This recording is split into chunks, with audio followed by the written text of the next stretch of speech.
আসসালামু আলাইকুম। সম্মানিত দর্শক, কেমন আছেন আপনারা সবাই? আমি আশা করি আপনারা সবাই ভালো আছেন। আজকে আমরা এমন একটি বিষয় নিয়ে কথা বলবো, যা হয়তো গত ১.৫ বছর বা ১৮ মাস ধরে এদেশের রাজনীতির মাঠে অনেকেই চিন্তাও করতে পারেননি। আপনারা অবশ্যই জানেন, ইতিহাসের পাতা উল্টালে আমরা কিন্তু দেখি রাজনীতিতে আসলে শেষ কথা বলে কিছু নেই। ফরাসি সম্রাট নেপোলিয়ন বোনাপার্ট যখন ক্ষমতাচ্যুত হয়ে এলবা দ্বীপে নির্বাসিত হলেন, অনেকে কিন্তু তখন ভেবেছিলেন তার অধ্যায় শেষ। কিন্তু তিনি ফিরে এসেছিলেন। চমকে দিয়েছিলেন গোটা ইউরোপকে। আমাদের বঙ্গীয় রাজনীতিতেও কিন্তু এমন উত্থান পতনের খেলা আসলে নতুন কোনো বিষয় নয়। আপনারা নিশ্চয়ই বিভিন্নভাবে লক্ষ্য করেছেন, গত ২৪ জুলাই আগস্টের সেই অভাবনীয় গণ অভ্যুত্থান এবং ক্ষমতার পালাবদলের পর একটি দল, যারা কিনা টানা ১.৫ দশক দুর্দণ্ড প্রতাপে দেশ শাসন করেছে, তারা যেন হঠাৎ করে এই রাজনৈতিক মানচিত্র থেকে হারিয়ে গিয়েছিল। তাদের কার্যালয়গুলোতে ঝুলছিল বড় বড় তালা। কোথাও কোথাও সেগুলো পরিণত হয়েছিল পরিত্যক্ত ভুতুড়ে বাড়িতে। কিন্তু হঠাৎ করেই, একেবারে বিনা মেঘে বজ্রপাতের মতো, দেশের বিভিন্ন প্রান্ত থেকে খবর আসতে শুরু করেছে যে সেই তালাবদ্ধ দরজাগুলো এখন খুলছে।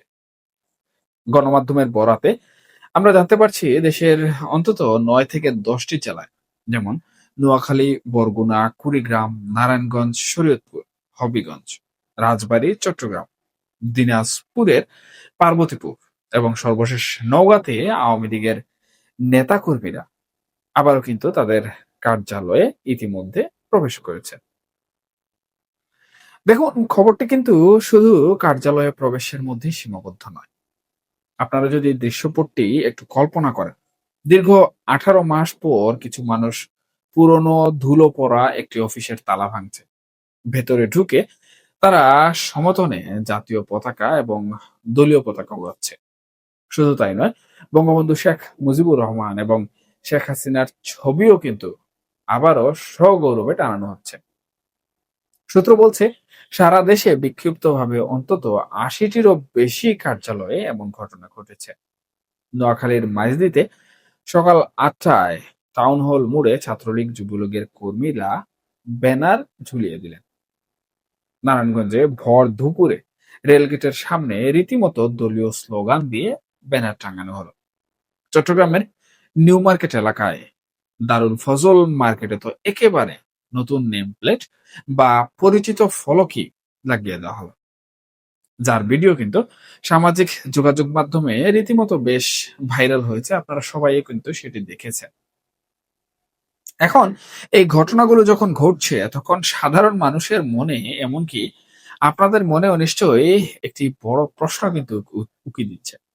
সেটি হচ্ছে, অন্তর্বর্তীকালীন সরকার তো একটি রাজনৈতিক নিষেধাজ্ঞা দিয়ে রেখেছিল।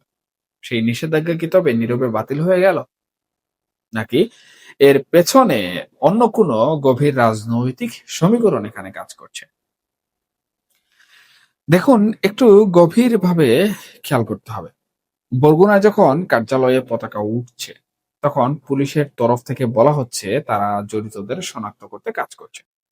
আবার হবিগঞ্জের চিত্রটা কিন্তু একটু ভিন্ন। সেখানে সকালে বীরদর্পে পতাকা উত্তোলনের কয়েক ঘন্টা পরেই কে বা কারা যেন ভবনের ভেতরে আগুন ধরিয়ে দিল। অর্থাৎ একদিকে যেমন পুনরুত্থানের চেষ্টা চলছে, অন্যদিকে আবার কিন্তু আমরা দেখতে পাচ্ছি প্রতিরোধের আগুনও কিন্তু কোনোভাবে এখন পর্যন্ত নিভে যায়নি। এই যে রাজনৈতিক দাবা খেলার নতুন ছাপ, এটা আসলে আমাদেরকে কি বার্তা দিচ্ছে? এখানে আমাদের কিন্তু একটু থামতে হবে, একটু বিশ্লেষণ করতে হবে। আপনারা যদি বিএনপির বর্তমান রাজনৈতিক কৌশলের দিকে তাকান, তাহলে কিন্তু একটা ধোঁয়াশা পরিষ্কার হতে শুরু করবে। বিএনপি কিন্তু শুরু থেকেই বলে আসছে যে তারা কোনো প্রকার রাজনৈতিক দলকে কোনোভাবে নিষিদ্ধ করার পক্ষে নয়। তারা চায় একটি গণতান্ত্রিক প্রক্রিয়ায় সবকিছু সমাধান হোক। রাজনীতির ময়দানে বিএনপি একটা পুর খাওয়া দল। তারা কিন্তু খুব ভালো করেই জানে, একটি বৃহৎ রাজনৈতিক দলকে যদি কৃত্রিমভাবে নিষিদ্ধ করে রাখা হয়, তবে সেটি মাটির নিচে চাপা পড়া আগ্নেয়গিরির মতো হয়ে যায়, যা কিনা যে কোনো সময় ভয়ঙ্কর রূপ নিতে পারে, যেটাকে দাবানল বলা হয়। অনেকেই বলছেন বিএনপি হয়তো অঘোষিত ভাবেই চাইছে যেন আওয়ামী লীগের নেতাকর্মীরা আস্তে ধীরে গর্ত থেকে বেরিয়ে আসুক, তারা কার্যালয়গুলো খুলুক, টুকটাক রাজনৈতিক আনাগোনা শুরু করুক। এতে করে কি হবে? এতে করে রাজনৈতিক মাঠের ভারসাম্যটা আবার চেনা ছকে ফিরে আসবে। ২-৪ মাস পর হয়তো দেখা যাবে নির্বাহী আদেশে যে নিষেধাজ্ঞার খড়গ ঝুলছিল সেটিও হয়তো কোনো এক অজুহাতে তুলে দেওয়া হবে। কারণ বিএনপি খুব ভালো করেই জানে মাঠে একটি দৃশ্যমান প্রতিপক্ষ থাকাটা তাদের নিজেদের রাজনৈতিক অস্তিত্ব এবং কর্মীদেরকে চাঙ্গা রাখার জন্য খুবই জরুরি। কিন্তু এখানেই আসলে নাটকের শেষ নয়। রাজনীতির মাঠে আরেকটি বড় বোমা ফাটিয়েছেন নাহিদ ইসলাম। দেখুন নাহিদ ইসলাম কি বলছেন। তিনি কিন্তু সরাসরি অভিযোগ করছেন যে আওয়ামী লীগের বিশাল একটি ভোট ব্যাংক এবার পুরোপুরিভাবে বিএনপির ভোট বাক্সে চলে গেছে। আর এই ভোটের জুড়েই নাকি বিএনপি নির্বাচনে একটি সুবিধাজনক জায়গায় পৌঁছেছে এবং এখন তারা ফ্যাসিস্টদের পুনর্বাসনের কাজ করছে, মানে আওয়ামী লীগকে। কথাটা কিন্তু অবশ্য ফেলনা নয়, তবে এর উল্টো পিঠও আছে। আপনারা যদি একটু ঠান্ডা মাথায় ভাবেন, আওয়ামী লীগের যে ভোট ব্যাংক সেটা কি শুধু বিএনপি পেয়েছে? জোটের অন্য দলগুলো কি সেই ভোটের দিকে হাত বাড়ায়নি? বাস্তবতা হলো এনসিপি বাদে প্রায় সব দলই কিন্তু কম বেশ আওয়ামী লীগের ভোট এখানে পেয়েছে। রাজনীতির মাঠে একটা খুব স্বাভাবিক বিষয়, যখন কোনো বড় দল মাঠে থাকে না তখন তাদের সমর্থকরা এমন কোন শিবিরকে বেছে নেয় যারা কিনা তাদের জন্য অপেক্ষাকৃত কম ক্ষতির বলে মনে হয়। নাহিদ ইসলামের এই অভিযোগের পর বিএনপির তরফ থেকে যে প্রতিক্রিয়া বা নীরবতা দেখা যাচ্ছে, তা থেকে কিন্তু বোঝা যায় ভেতরে ভেতরে সমীকরণটা অনেক জটিল।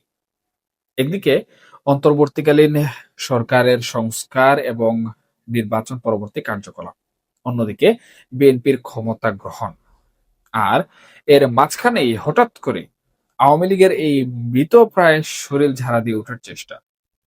সব মিলিয়ে বাংলাদেশের রাজনীতি এখন এমন এক সন্ধিক্ষণে এসে দাঁড়িয়েছে যেখানে নিঃসন্দেহে বলা যায় আগামী কয়েক মাস হতে যাচ্ছে চরম নাটকীয়তায় ভরপুর।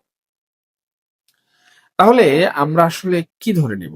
আমরা কি ধরে নেব এই যে ১০ জেলায় কার্যালয় খুললো, এটা কি নিছকই কিছু অতি উৎসাহী কর্মীদের কাজ?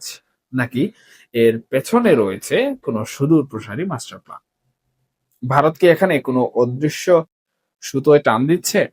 নাকি দেশের ভেতরের বড় কোনো রাজনৈতিক দলই তাদের নিজেদের স্বার্থে এই স্পেসটুকু তৈরি করে দিচ্ছে? অথবা এখানে কি আওয়ামী লীগ সরাসরি তাদের যে অভ্যন্তরীণ শক্তি রয়েছে, যেটা নিয়ে আমরা বিগত ১.৫ বছর বহুবার কথা বলেছি, যেমন তাদের সাংগঠনিক দুর্বলতা, সাংগঠনিক কুচকাজ, এই সবকিছু কি করে নিতে সক্ষম হয়ে গেছে এবং নির্বাচন পরবর্তী সময়টাকেই তারা বেছে নিয়েছে তাদের গা ঝাড়া দিয়ে উঠার জন্য?